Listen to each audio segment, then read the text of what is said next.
While headlines chase Trump's ceasefire extension and naval ship seizures, a far more dangerous signal has just been sent through Iranian state media. The commander of the IRGC's aerospace force directly warned Gulf nations, Saudi Arabia, the UAE, Kuwait, Qatar, and Bahrain, that if their land or facilities are used to attack Iran, they should say goodbye to oil production across the entire Middle East region.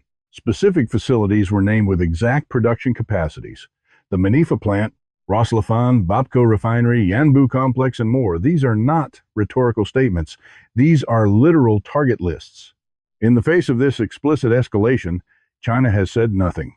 That silence may be the most important development of all. Something happened today that I want to walk you through very carefully. Not because it is complicated, actually because it is remarkably simple once you see the full picture. And I think the reason most people are going to miss it is that the coverage is going to focus on Trump extending the ceasefire, on Vance's canceled Pakistan trip, on the seized ships, even as the administration presents these as decisive victories. All of that is real. But there is a sentence published through Iranian state media today that I think is more important than any of those things, and I want to give you the exact words before I explain why. If their land or facilities are used by enemies to attack Iran, they should say goodbye to oil production in the Middle East region. That is the commander of the IRGC's aerospace force speaking today directly to Iran's Gulf neighbors, Saudi Arabia, the UAE, Kuwait, Qatar, Bahrain. Fars news agency, Iran's state-affiliated outlet, published the full context alongside it this morning. Iran's target list has expanded. It now includes not just military installations, but major oil fields and refineries across the entire Middle East. Named specifically sites with addresses published today: ExxonMobil and Dow Chemicals facilities in Jubail, Saudi Arabia. The Yanbu complex on the Red Sea coast, 250,000 barrels per day capacity. The Hebshan Fujairah pipeline built specifically to bypass the Strait of Hormuz. ExxonMobil Ras Laffan in Qatar, 146,000 barrels per day. Bapco in Bahrain, 267,000 barrels per day. The Design Refinery in the UAE. The Fujairah Storage Hub. The Al-Ahmadi Refinery in Kuwait, 346,000 barrels per day capacity. The Strait Refinery in Saudi Arabia, 460,000 barrels per day. The Manifa plant, 900,000 barrels per day. Those are not abstract threats. Those are coordinates. Those are facilities that between them process millions of barrels of oil every single day. And the IRGC's Aerospace Force commander put them on a list and published that list through state media today, April 22nd, 2026. Now, I want you to hold that in your mind while I give you the second fact of this video. China has said nothing about it. Not a press conference, not a foreign ministry readout, not a diplomatic call to Tehran urging restraint. China has not commented on the IRGC's threat to destroy the oil infrastructure of every Gulf state that allows its territory to be used against Iran. And I want to spend this video explaining why that silence is the most important thing that happened in the Gulf today. Not the threat, the silence. Because the threat is what Iran said, the silence is what China is telling the Gulf states about what happens next. And what China is telling them without saying a word is that they are alone. Let me start with what the IRGC's threat actually means, because I think most of the coverage is treating it as rhetoric.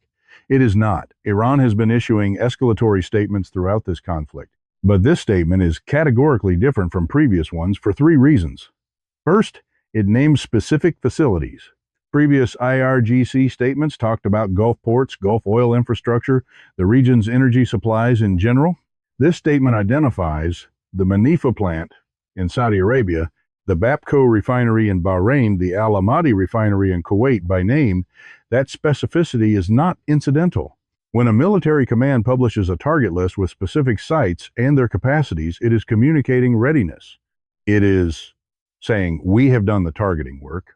The coordinates exist. The only variable is the decision to use them. Second, the condition is explicit and binary. If Gulf states allow their territory or facilities to be used by Iran's enemies, meaning America and Israel, their oil production ends. This is not a warning about some hypothetical future. America is using Gulf bases right now. The U.S. Fifth Fleet is based in Bahrain. U.S. forces operate from Qatar, Kuwait, the UAE. America has been flying missions into Iran from bases across the Gulf since February 28th. The condition the IRGC named has already been met. What the commander is communicating is that Iran has chosen not to act on that condition yet. That choice can change. Third, The timing. Iran issued this threat after the ceasefire was extended with no end date, after 2 ships were seized by the United States Navy. After Trump called the cargo on a seized ship a gift from China, presented with the kind of bold declaration that turns a naval incident into a public relations moment after Iran fired drones at U.S. military vessels in response, this is not the opening move of an escalation. It is the latest rung on a ladder that Iran has been climbing since February, and each rung has gone higher than the one before. Before I get to the Gulf states' position, I want to add one more layer to this picture that I think most coverage is missing entirely, because China is not the only country whose silence is strategic here. Russia is doing something different and in some ways more sophisticated. Russia called Iran today. Lavrov and Araghchi spoke directly. According to the Russian Foreign Ministry's readout of that call, Lavrov confirmed Russia's unwavering readiness to assist in resolving the crisis. And according to Iranian state media's readout of the same call, Iran confirmed its readiness to guarantee unimpeded passage of Russian vessels through the Strait of Hormuz. 2 countries exchanged specific reciprocal commitments in the same conversation. Russia gets a Hormuz guarantee. Iran gets strategic backing. That exchange happened on the same day Iran was publicly refusing every mediating country's invitation to talks. Read that asymmetry carefully.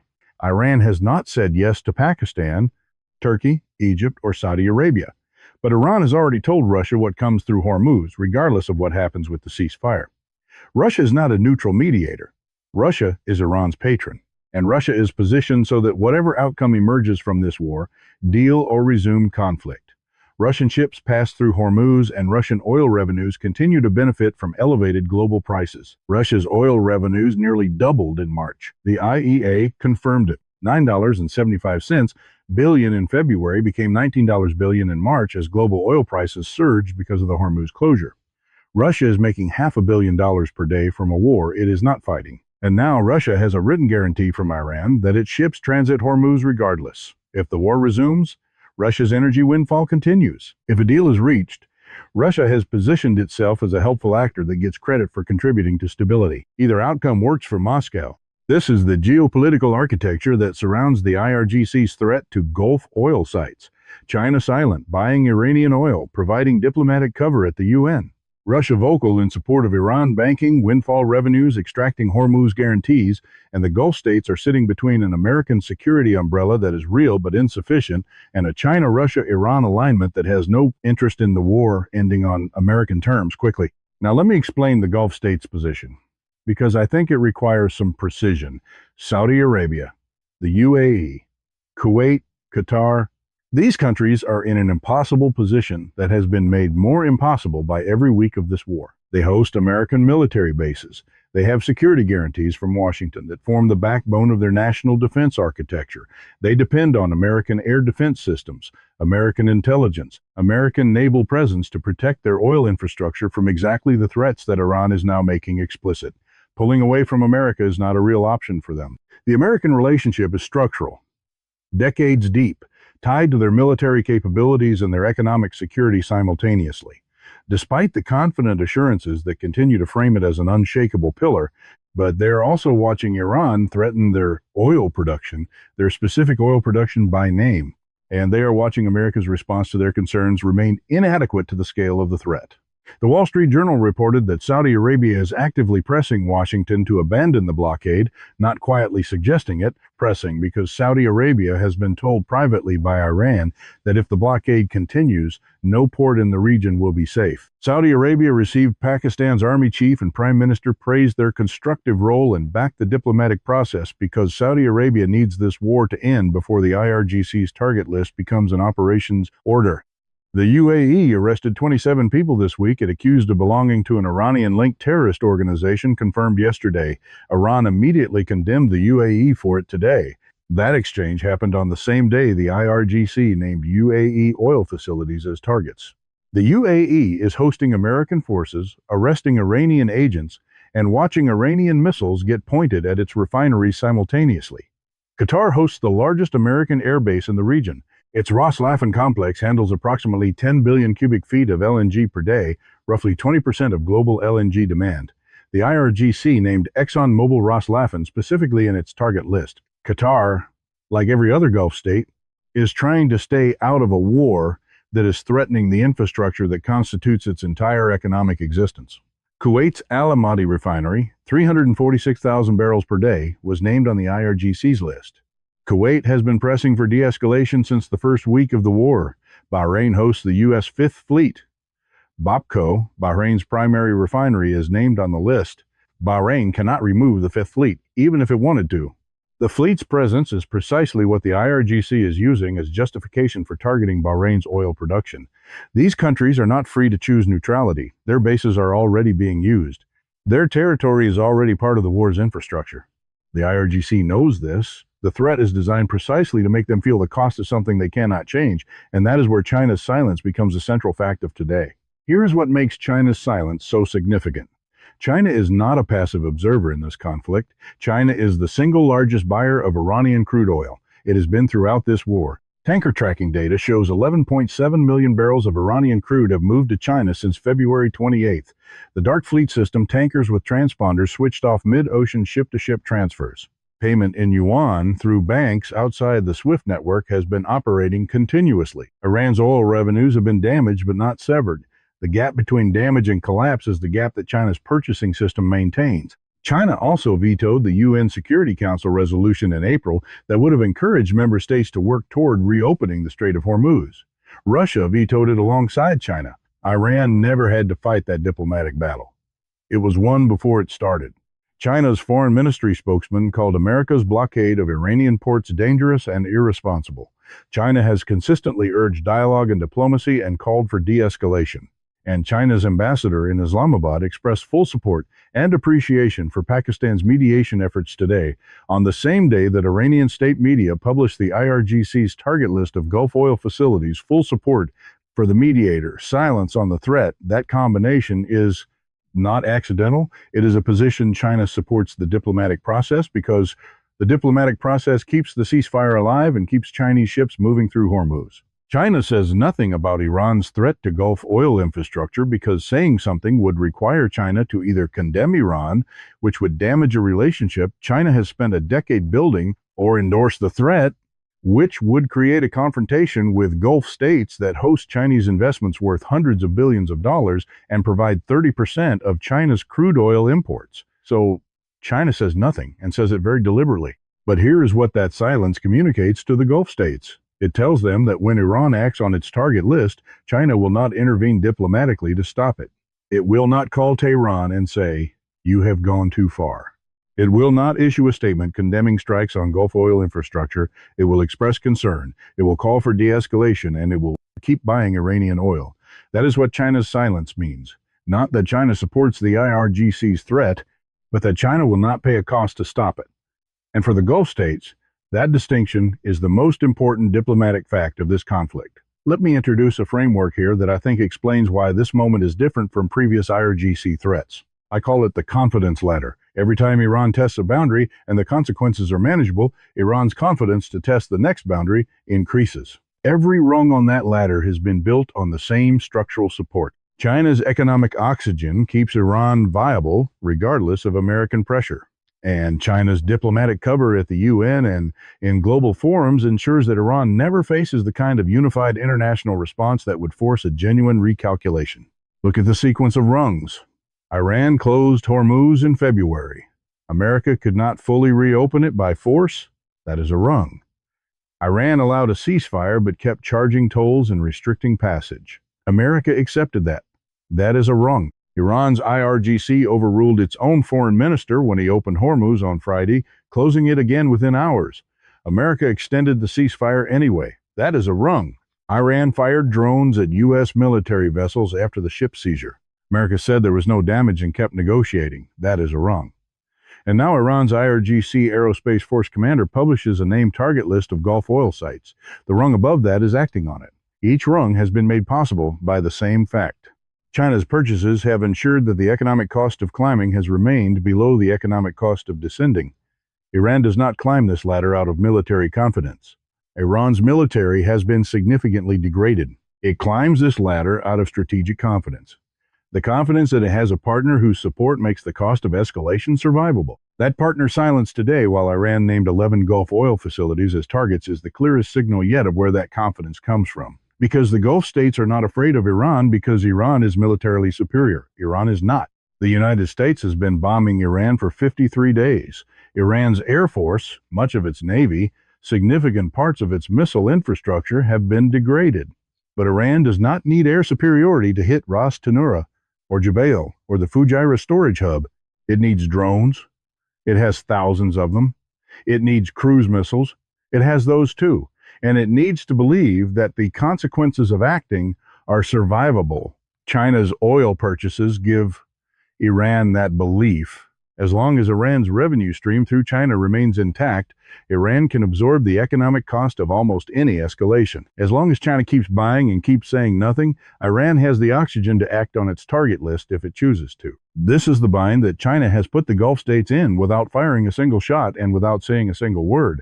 America is protecting Gulf states militarily, but America cannot protect them from the threat of Iranian strikes on their oil infrastructure without escalating the war to a level that America itself has indicated it does not want.